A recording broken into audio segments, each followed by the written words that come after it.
On a quiet Thursday morning, a pilot walked into an airbase and vanished into the sky. No crash, no debris, no signal, nothing. What happened in the next 30 minutes became one of aviation's greatest unsolved disappearances. The final flight of Captain Elias Ward, the man the world now calls the Cloud Pilot. Part 1. The Man Who Loved the Sky. It started like any ordinary morning at Ridgeview Air Base, a small training airport hidden between the forests of Montana. Pilots prepared their aircraft, mechanics checked fuel lines, and the soft glow of sunrise touched the runway. It was peaceful, routine, predictable. And then, quietly, a man stepped onto runway 14, and history shifted. His name was Captain Elias Ward, a 42-year-old flight instructor. To everyone around him, he was the best pilot they knew.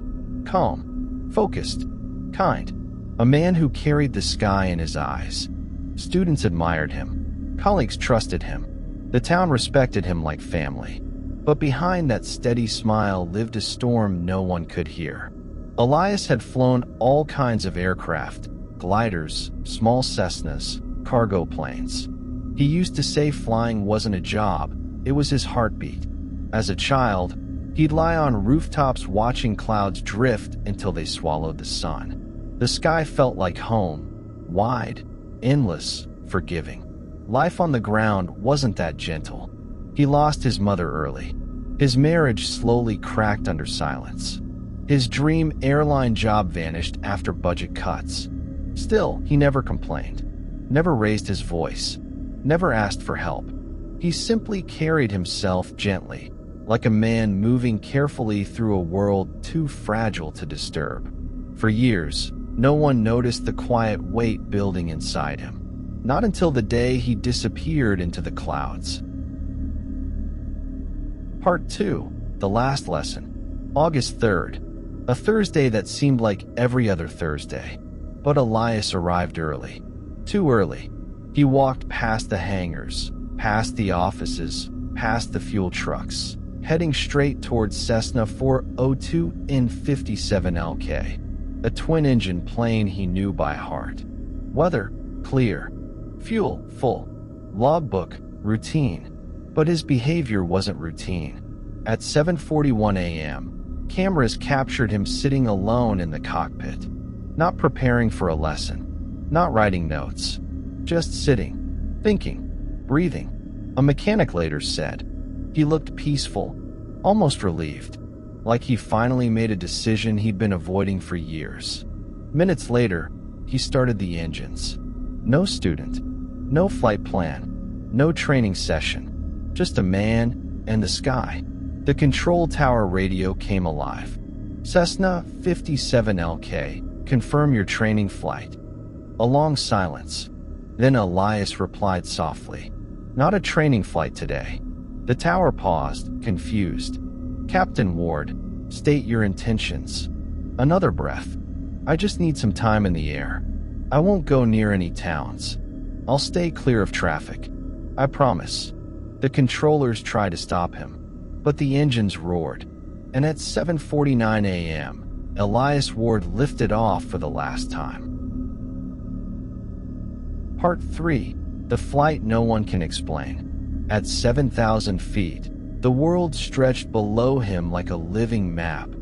Pine forests like oceans, rivers like silver threads, mountains rising through the haze. Witnesses later said the Cessna moved differently. Not reckless, not panicked, just free.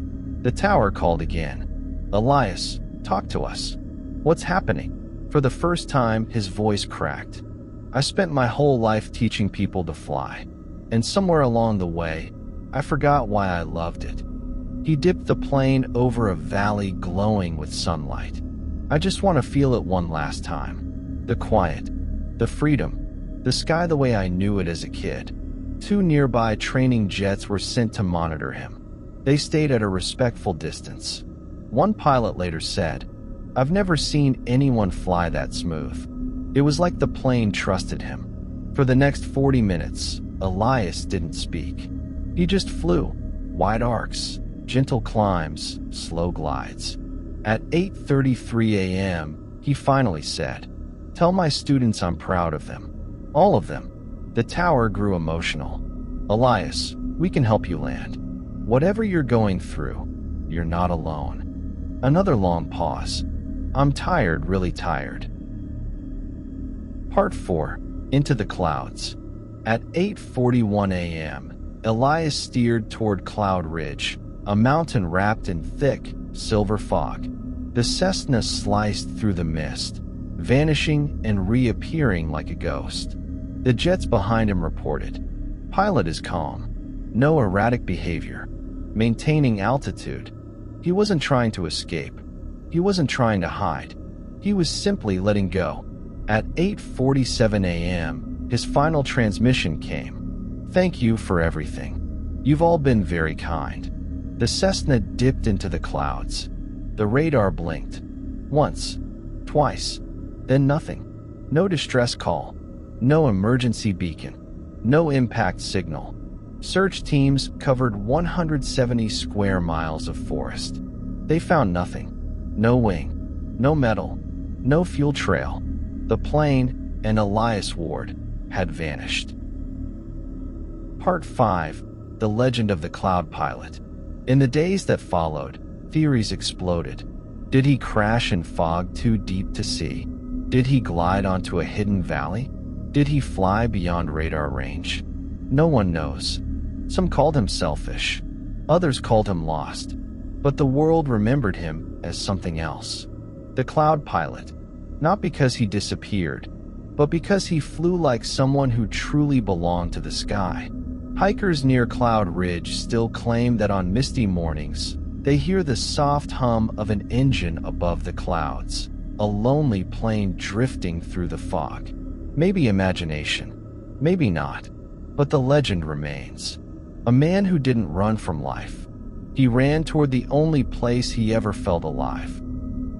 If this story moved you, make sure to subscribe to Curative Stories, where every tale reveals the hidden truths behind the human spirit.